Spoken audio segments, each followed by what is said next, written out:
Hello. Hi. How are ya? It's me, I'm back. And I hope you guys can hear me. As you can see, I have a little microphone now just to help with and the whole thing is I've had this microphone for a very long time. But now we're using it. And I hope that it is pleasant to your listening satisfaction. Anyway, hi. Today we're going to talk about the feel good demon. Is pleasure killing you? And I know it may seem like there's a theme going with my videos, but it kind of is. And that's because I think when you start to realize what we do, what we think, and why, and we understand the origins, then we're able to change that, right? So if you believe the way you believe because of entertainment and celebrities, then let's break the brainwashing of that. And then we'll start to understand and break down what we think and why. We'll start to combat them with the word. And then we'll start to want and crave and yearn for other things and spend our time doing other things. So, yes, it may be a little bit of a theme, but I think this type of stuff has such a chokehold on us that we just, we don't be knowing. But anyway, hey y'all, I need to, if you hear my fan, it's because I'm hot. So let's begin. How important is pleasure to you? So for me, I am not an instant gratification person, but then again, I am, just depending on what it is. Like, if I have to wait for something that is going to be amazing, I'll wait. But if it's something I have to order when I could just go to the store and get it, I'm not really a fan of that. Anyway, do you live in a constant state of feeling good or have to always feel good? How much time do you spend on pleasure, i.e., entertainment, things of that nature? And how much energy do you dictate to seeking out pleasure or entertainment? Like, do you go to the club every night? Do you have to be out every night? Do you spend a lot of time on your phone? Do you bore easily? How often do you feel the need to self-soothe? Meaning, if I'm in the mood for some tail, I need to get me some tail ASAP. I don't care who, what, where, when, and why. Do you feel empty without that attention? Do you constantly have to have a girl or a guy? Do you constantly have to post and you constantly check your views and your likes on social media? So let's talk stats. The average time a US user is on social media is 2 hours and 24 minutes. But if you collectively put that together worldwide, it's 11.5 billion hours. Now, that doesn't sound like a lot, but it is. That's every day, not mentioning sleep and work. Okay? The Wheatley Institute states that 1 in 5 couples report corn, and y'all know what corn means, corn related conflict in their relationships. Men under 30 view corn nearly 2.5 times more likely on a daily basis than older peers. So the youth are on those corn sites, only fans and things of that nature. Globally, an estimated 3 billion plus gamers suffer from video game addiction per Google, affecting 10% of American population because I looked up specifically and I looked up what our population is of this month and it is 349.5 million. So, it may not seem like that's not a lot, but it is. It is. Per Lifeway research, out of 1,000 people that they, I guess, interviewed, 87% of them, meaning 9 out of 10 households, owned a Bible. But when you break down the stats, and it was really hard for me to try to put in the most important stats because they were all so crazy, but just take it from me, most people don't know what's even in the book and have never even touched it. 35% of 87% of people that own the Bible have never even bother with reading it. So that against how much time we spend on social media, playing video games, or anything else like TV. If you work an 8 hour or a 12-hour shift, well, Nelson or Nielsen, which is the Nielsen scan, it indicates that an average US household watches nearly 8 hours of TV daily. That's already 16 hours of something that has nothing to do with anything enriching to your spirit. And then on dating apps, you can see whether people are in a relationship or not, they are on dating apps. Yeah. So let's talk about dating and pleasure because I do talk about, I'm going to take these off. I hope y'all don't mind. When it comes to dating, I talk about how I want people to value themselves. And a big part of that is because of the dopamine hits that comes from being in and meeting new people and getting in new relationships. So I'm just going to go with the dopamine loop and the honeymoon phase first to talk about because I know a lot of people who have been in relationships, they'll go nowhere past like 3, maybe 4 years. And really, that last year is spent hating each other because they realize that while they were dating and now they have babies and all this other stuff and they live together, once they finally do, once that dopamine and norepinephrine kind of leaves their system and they're left with just reality, they realize that they spent the past few years not even getting to know the person that they're in a full blown relationship with. And they realize that I don't even like this person. So that's how you end up a serial monogamist because you're constantly in different relationships because you're addicted to the high of what it feels like getting to know someone and getting in a new relationship. So now, not only are you going from person to person every few years, but you don't even feel normal in normal relationships where there may not be a lot of conflict and it may be kind of emotional exhaustion and regret, and it affects your self-esteem because you're going to start to think like, well, what's wrong with me?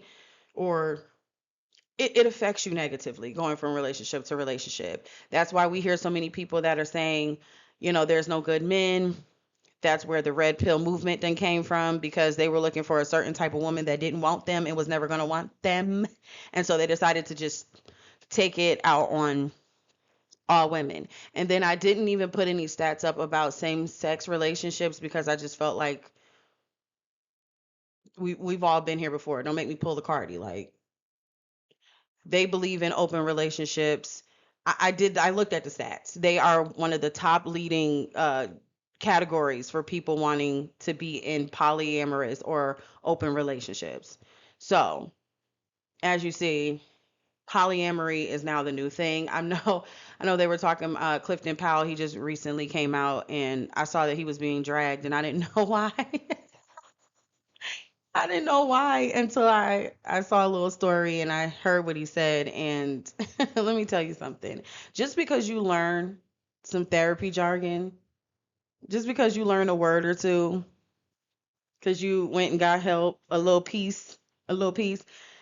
He said that only men have dopamine and women have oxytocin, which is the cuddle hormone. And so we care about cuddling more than men, and men aren't meant to be, or men aren't monogamous, and it's because of dopamine.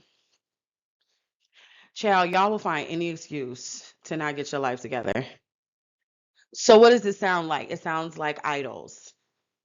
And an idol is something that you do and pay attention to and give more energy to than Elohim.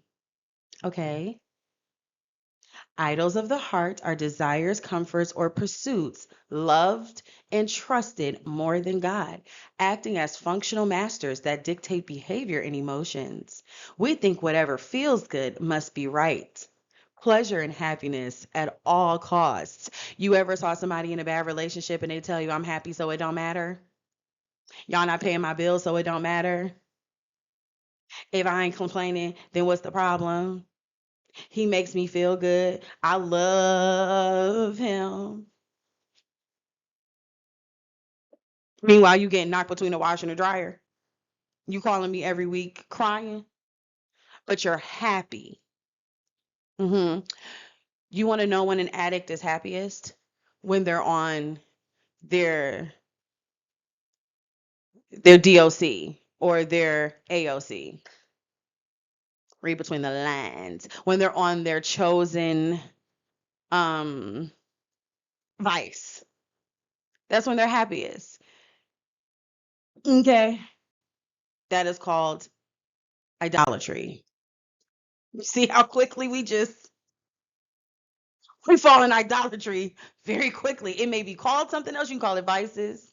You can call it interests. You can call it hobbies. You can call it needs, wants, desires. It's idolatry.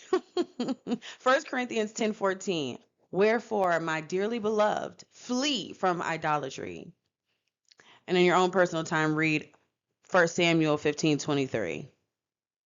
But yeah, we're in idolatry now. So, what does the Bible say about idolatry and our behavior, our time? And I didn't do an in depth because I feel like I am here to usher you to pick up the book. Like it just said, y'all have them. Y'all got the book. Y'all just not reading it. You take this and then you go do research and then you go read for yourself and you go find the scriptures. Okay? I'm going to give you some. I'm going to give you all of them. Okay? I'm going to give you a good amount too because I have my phone right here. So I have some more scriptures that I just didn't add on screen that I'm going to read later. But the Bible says in 1 Timothy 5:6, but she that liveth in pleasure is dead while she liveth. Now let's keep going because I know somebody is like, oh, so God doesn't want me to have pleasure. Proverbs 21:17, he that loveth pleasure shall be a poor man. People who like to gamble, people who like to chase after women, womenizers, that affects their pockets, don't it?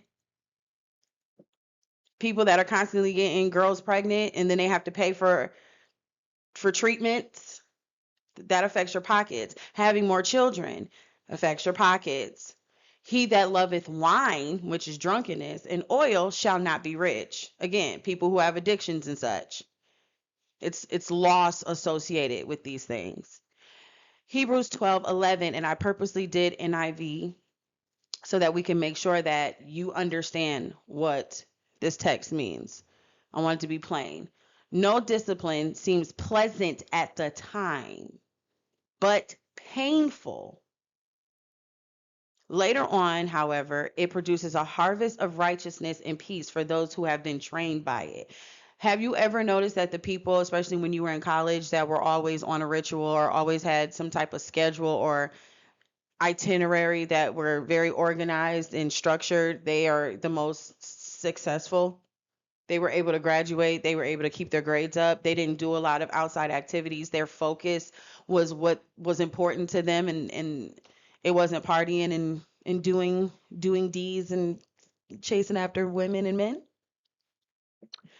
Galatians 5:19 through 21. And I didn't put the whole text there again. I want you to go and read these scriptures for yourself, especially the last two. Ephesians 5:5 through 21. So good. So good. You need to read that. And Romans 1:32. But for Galatians 5, now the works of the flesh are manifest, which are these: adultery, fornication. We're still on actual sins, uncleanness, lasciviousness, and I put what it means: lewdness and lustful. You just lustfulness, idolatry,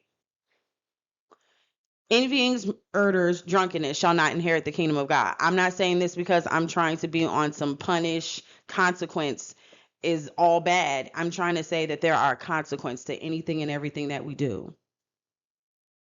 And idolatry leads us down a dark path. And I wanted to make sure that I gave the warnings before I gave some positivity because I feel like someone would see that and be like, "Oh, we can't have nothing. We can't do nothing." Yeah, but there are rules, there are standards, there are regulations. We're going to get on that. Psalms 5:4, for thou art not a God that hath pleasure in wickedness, neither shall evil dwell with thee. Meaning, he has no pleasure in any form of wickedness, meaning any type of wickedness towards you. However, y'all gonna have to get away from me with this, Apollo. You're gonna have to get from around me with that though. John 15:11. Listen, I want to have joy in you. That's what he's saying. And he's saying, I want you to be full. And if you keep my commandments, and if you love your brother and your sister, I will be proud. You will be my friend. And you won't have these problems.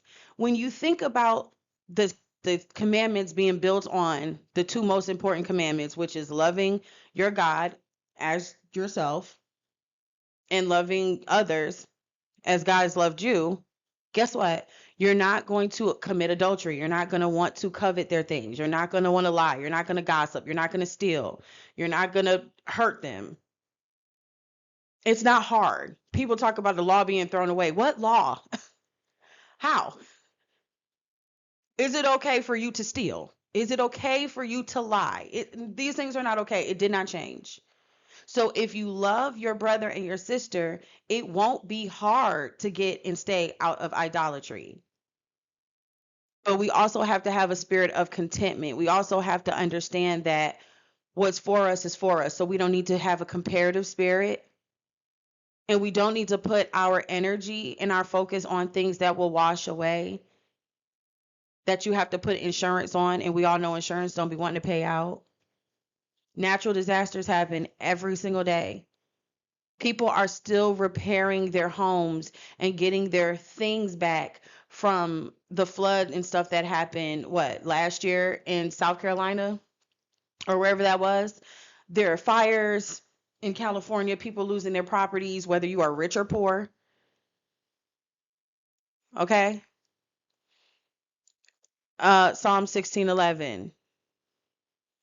Thou wilt show me the path of life. In thy presence is fullness of joy. At thy right hand there are pleasures forevermore. He does care about your pleasure. He does care about your joy. He just wants you to understand that there are consequences to just he gave free will. If he didn't care, he would have just told you you have to do what I want you to do. But he gave us free will. It's just some of us practice our free will a little too much. So how does he feel about us? Jeremiah 29:11. For I know the thoughts that I think towards you, saith the Lord. Thoughts of peace and not of evil. Not of evil, to give you an expected end. And there's some more homework down there. And 1 John 4:16 is going to take us into why we should care. Why should we care? Because we are wayward and we are our imaginations, right? So because of that, he sent his son. He sent his son, he manifested himself in human flesh, in his perfection, to show us that it can be done. He was the only one who could do it. And guess what? Yahusha did not have a mansion. He did not have a donkey and a mule that he had just outside everywhere he went. He wasn't dripped out and draped down in gold. Okay? When the light hit the ice, it twinkle and glisten was not what he was walking around saying. For people that keep saying he hung around with prostitutes and thieves, no, he didn't. He didn't. With people who converted, they rebuked their sin and changed. And they picked up their cross and followed him. They were all living off of charity and love from the people in the villages that they will go to, in the towns and cities they will go into. So the prosperity gospel should not exist right there. So that should tell you what the creator of all thinks about things, monetary stuff. He's no respecter of that. He told the rich young ruler, give your stuff up. Remember? The eye of the needle and the camel. So what he cares about is how we treat each other. in how we treat ourselves. We are a temple and we were paid for, and we were bought with a price, a very steep price, if you ask me. So because he loves you that much to pay that, John 3:16, 1 John 4:9, 5, Romans 5:8 and 9. He sacrificed himself for us because he loves us. He definitely wants you happy. He definitely cares. Nothing can separate us from his love. Romans 8:38 and on. Read the rest of the chapter. But the wages and the cost and consequences of sin is death. Romans 6:23. He saved us from that. So why do we keep trying to go back? He's not saying you can't have a good time. He's saying think about the things that you're doing that feels good to you. A lot of that stuff is trauma based. A lot of us are walking around with undiagnosed and untreated mental health disorders that are trauma based from not healing from our past. Overly promiscuous people, a lot of times when you ask them, they were touched when they were younger. They were touched when they were younger. We saw Kevin Gates come out and say it, and his music screams it. And now he said it. He didn't have to say it to me. For those who have a little piece of discernment, who's been around, who understands, who can see it, it looks like that's what he always gave was someone touched him. Overly sexualized people are usually victims. Whatever we sow, we will reap. Galatians 6:7-9. Be not deceived. God is not mocked. For whatsoever a man soweth, that shall he also reap. So if you sow in the flesh, that is what you will reap. However, don't be weary in well doing, because for in due season, you will reap what you sow. Again, good or bad, you're going to reap what you sow if you faint not. Some examples of the consequences of sin leading to death, like sexual sins. Pregnancy, STIs are the least of the problem. Relationship issues, hurt, cheating, adultery, fornication, having babies out of wedlock, all those things affect other people, including the children that you're bringing into these unions with these men and women that you do not know because you just had a little bit too much to drink and you had a little bit too much fun because you let the lust demon come and say, I don't have to know their name. I don't have to talk to them again. I just want to get this off real quick. And not having any type of discipline, any type of control over yourself. Now you got children all over the place. And children that are growing up without a father or a mother or without a cohesive unit. And then they're going to take that generational curse and pass it on down. Y'all can't handle the loss of something. So you turn to an addiction of some sort. Guess what? It doesn't just affect you. It affects all those around you, all of your family members, your spouses, your children. Okay? He's not controlling. He's trying to keep us from these things. He's trying to keep you from fornicating so that you won't end up with all these bodies underneath you and no love and no real understanding of love. Clifton Powell said he's 69 and he never knew what love was, but you never kept out them sheets, did you? You were married, you were in all types of relationships, and you're a father. You didn't know how to love, but yet you kept doing loving things, didn't you? So now what? Because this isn't here to condemn you. I am not your God. I'm not preaching at you. I am only telling you things that I have had to. We're all human beings. We all have stuff going on. Let me tell you something. It may not have been a relationship for me. It may have been, I used to be in them streets. Let me tell you something. If my friends wanted to go out of town, if we wanted to do something, I was there. I was there. I adorned myself like the best of them, and I was out there. I didn't want, attention, and it didn't affect me a certain type of way, but I loved being cute and young and high grow. So spend time in the word versus what we, let entertain us. Okay? Because Proverbs 23:7, as he thinks, so is he. Okay? What you think in your heart That is, that's what you're gonna give. That's what you're gonna give. I don't know if the light is because the sun is setting. Look at this. So that's what's going on right there. This is a little weird over here, but um, spend less time on social media and all the things that you're doing, adult entertainment. I was going to put in more stats about corn addiction, but I just felt like we know, we know. And if you're one of those people, you know. It restructures your mind. It makes you think that that's how life is supposed to be. That's how an intimate act between two people are supposed to be. You think that it's okay to watch other people doing something private, but did you not remember what happened when Noah was drunk in his tent and they saw his body? Okay, you're not supposed to look on another person's nakedness. Spend time with those who love you and who you love because life is not promised.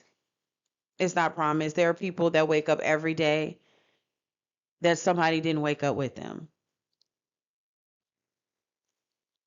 There have been plenty of times people have gone to the club and did not make it back home. Plenty of times people went to go hang out with a boy or a girl at their crib and somebody got ran up on or something. I mean, a car, anything can happen. You can travel and take a plane. You can be on a bus. You can be on a train. You can do anything and something can happen. You can go grocery shopping. Life is not promised to any of us. Spend that time with the people who you don't have to wait until after they're gone to be like, oh, I should have answered the phone. I should have called them. I should have spent more time with them. You can also volunteer and do something selfless for others. It does make you feel good. That is a dopamine hit as well. You don't always have to live your life through, having someone close to you in a bed. You can also feel good by helping someone do better with their life, help somebody along the way that may be struggling. Rebuke what has become an idol in your life and pray for healing and forgiveness. Okay? Whether it's that man or that woman, your money and career and luxury items and flossing on the internet, whatever position you got in your job that makes you feel like you can have a crab in a bucket mentality where you don't want to help others up. You want to be the token. Yeah. Some crystals. This loss in yourself that you feel like you can just plug anything of color in there to have the answer. No. Just lean. God is enough. He is sufficient. His grace is sufficient. Okay? All this demonic stuff y'all got going on, like, don't you know that Jeffrey Dahmer would watch The Exorcist on repeat? That's what he let entertain him. That's what he let into his soul. And look at what he thought was normal to do when he got a little hungry and wanted a little snacky poo. Okay? Give yourself grace because we all have sinned and fallen short. No one is perfect.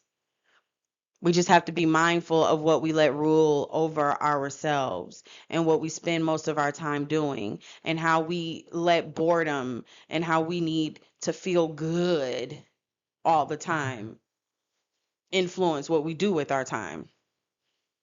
I have some scriptures. Let me see if I can find them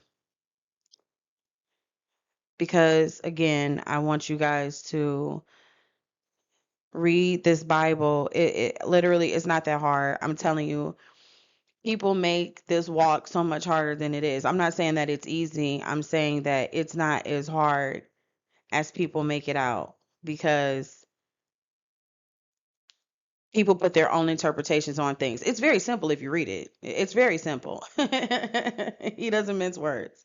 Okay, so in no particular order, I wanted to point out again, like I said in my other video, that Jeremiah 17:9 says, the heart is deceitful above all things and desperately wicked, who can know it? God knows our hearts. So even if you think whatever you think about yourself, look at your actions, look at what you do, look at what you attract.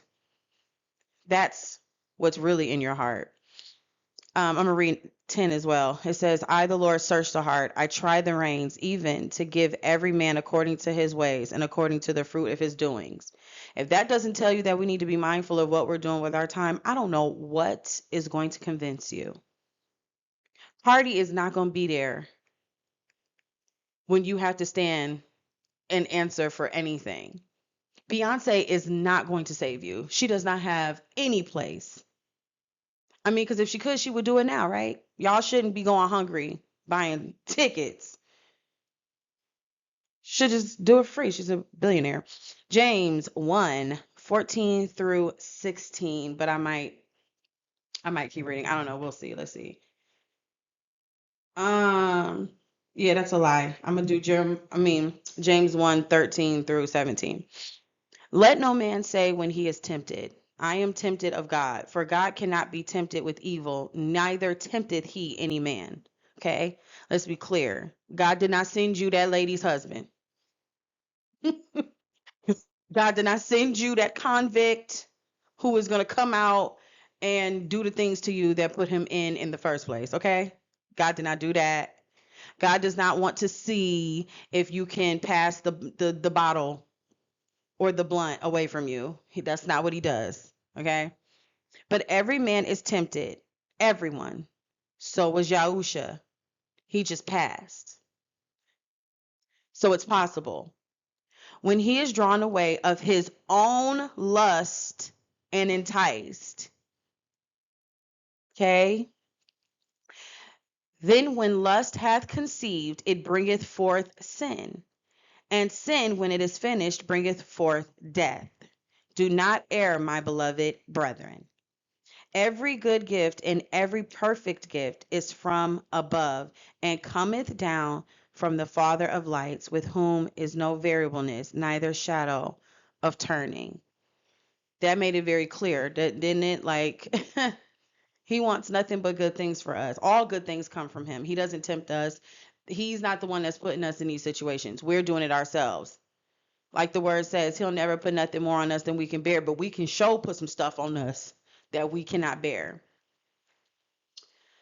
And I'm going to read the last one is Titus 2. And I'm going to read verses 11 through 13. So that's Titus 2:11 through 13. For the grace of God that bringeth salvation hath appeared to all men, teaching us that, denying ungodliness and worldly lusts, we should live soberly, righteously, and godly in this present world. So we should be living soberly, righteously, and godly in this present world. No, the times are not different. Okay, there's nothing new under the sun. It wasn't worse back then or better back then. It's always, I mean, come on, we've already had to be erased with the flood. So humans does not have a great batting average, okay? Looking for that blessed hope and the glorious appearing of the great God and our Savior, Jesus Christ. We're looking forward to that day. I'm looking forward to that day. Aren't you? I don't love it here. I don't like seeing people pass away from illness and cancer. I don't like seeing people pass away from cirrhosis because they wanted to party and have a good time and now they got cirrhosis of the liver. I know that sounds like I'm joking. I'm not. Let me end this video. I'm sorry. So I want to end with this note. Revelations 21:3 through 7. And again, this isn't the full text. I want you guys to go back and read it for yourself. And I heard a great voice out of heaven saying, behold, the tabernacle of God is with men, and he will dwell with them, and they shall be his people. And God himself shall be with them and be their God. And I can just cry thinking about this. And God shall wipe away all tears from their eyes, And there shall be no more death, neither sorrow nor crying, neither shall there be any more pain, for the former things are passed away. And if we overcome, if we can flee from sin and overcome, he that overcometh shall inherit all things, and I will be his God, and he shall be my son. Would a mean creator want to dwell with you, send his only son to die for you, redeem you, cleanse you, give you a new heaven, a new earth, so you can live pain, sorrow, cancer, AIDS, sadness, heartbreak, tiredness, bill paying free? If you want to stay here and work for everything, okay. Again, he also loved you enough to give you the free will to choose. And I always say, choose you this day whom you will serve. You cannot choose both. You cannot sit on the fence. Just ask yourself, is putting him first and prioritize life-giving things too much to ask for the creator who sent his son to die for you?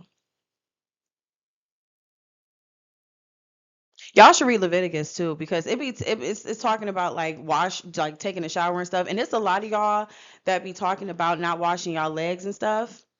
And for those who wash your legs, if you want to prove that you wash your legs and your feet in the shower, hit the like, share, subscribe, comment down below, talk to me. But if you don't, that means you don't wash your feet and you don't wash your legs. And I firmly believe that only people who don't wash properly read Leviticus, because that's